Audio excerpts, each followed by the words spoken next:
Hello, magandang umaga mga kasenyor at ang mga madidiskarteng lola.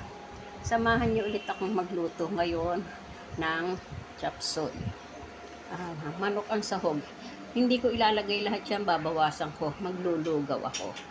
Ito kasing gulay na ito ay iniwi ng apo ko galing sa Baguio. Kaya iluluto ko para hindi naman masayang. Napakaraming niyang uwi. Pero bibigyan ko rin siya. Yan.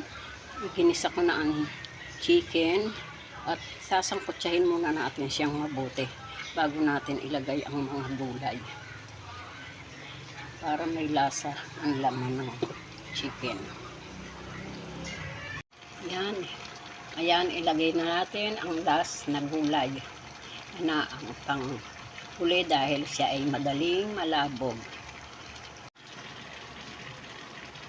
Finished product na po tayo. Kain na lang.